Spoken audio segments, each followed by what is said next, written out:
कुछ तस्वीरें भी हम आपको दिखाएंगे जब प्रधानमंत्री पटना साहिब में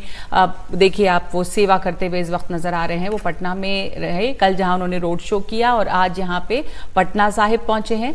वो तस्वीरें हम आपको यहां पर से सीधी दिखा रहे हैं और जैसे उन्होंने रोड शो के दौरान ये बातचीत भी की है, प्रेस कॉन्फ्रेंस कि उनके ऊपर आरोप लगते थे नहीं किए, लेकिन अभी एक एक इंटरव्यू वो दे रहे हैं और काफी आउटरीच है। तो इसका कारण आपको इस समय क्या लगता है और इससे क्या मैसेज जा रहा है, क्या फर्क पड़ रहा है? देखिए, कल जिस तरह से मैंने देखा और कल रात को भी मैं आपके चैनल पर था तो मैंने ये कहा था कि निश्चित रूप से यह एक अनप्रेसिडेंटेड, हम लोग कभी सोच नहीं सकते थे कि मोदी जी का इंटरव्यू होता है, लोग जाते हैं, काफ़ी इस बार भी दिया है, लेकिन पहले से तय होता है, लोग जाते हैं चाहे पीएम हाउस में हो या कहीं भी हो। लेकिन कल जिस तरह से एक्सटेम्पोर और सारी चीज़ें हुई हैं और एक रोड शो में, तो एक अच्छी बात है। दूसरी बात, जैसा आदित्य जी ने भी कहा, एक मोदी जी के बारे में जो कहा जाता था कि 2002 से ही लेकर के कि वो इंटरव्यू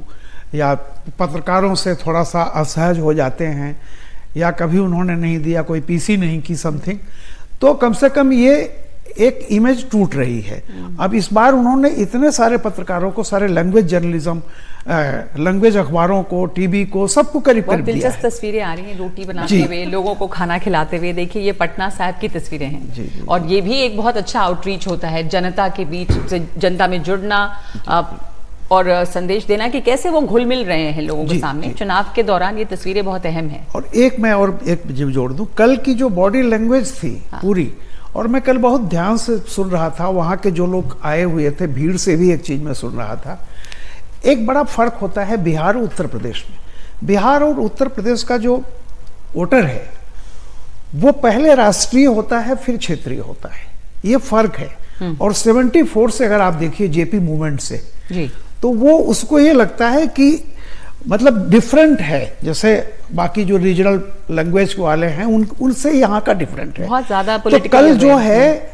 और बिहार इस मामले में एक सबसे बड़ी चीज है कि बदलाव का संकेत, जेपी की संपूर्ण क्रांति 77 में जो परिवर्तन आया, 74 वहां शुरू हुआ, हालांकि वो गुजरात से था चिमन भाई पटेल के खिलाफ, लेकिन सारा का सारा उसको नेशनल वो पर्सपेक्टिव में बिहारी ले गया था। तो कल मोदी जी जिस तरह से उनकी एक बॉडी लैंग्वेज में कॉन्फिडेंस भी दिखाई दे रहा था, और मैं समझता हूं कि जैसे 3 पोल या 3 फेज के बाद जो एक तरह का मीडिया में, सोशल मीडिया में बड़ा विमर्श कुछ शुरू हो गया था कि कुछ बहुत गड़बड़ हो रहा है, बीजेपी नहीं आ पा रही, बीजेपी के समर्थक निराश थे और जो बीजेपी अपोजिशन के लोग हैं वो बड़े उत्साहित थे। तो कल रात से थोड़ा सा मुझे लगता है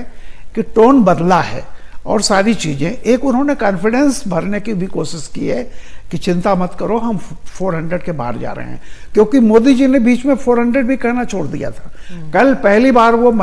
आपके इंटरव्यू के दौरान उन्होंने कहा कि 400 के पार हम जा रहे हैं। तो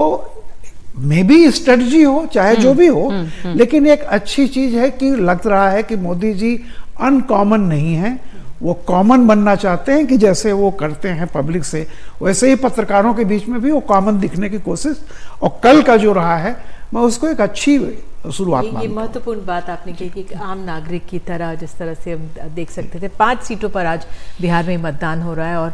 बहरहाल जो तस्वीरें हैं पूरे देश भर में जाती हैं, 96 सीटों के लिए आज मतदान हो रहा है।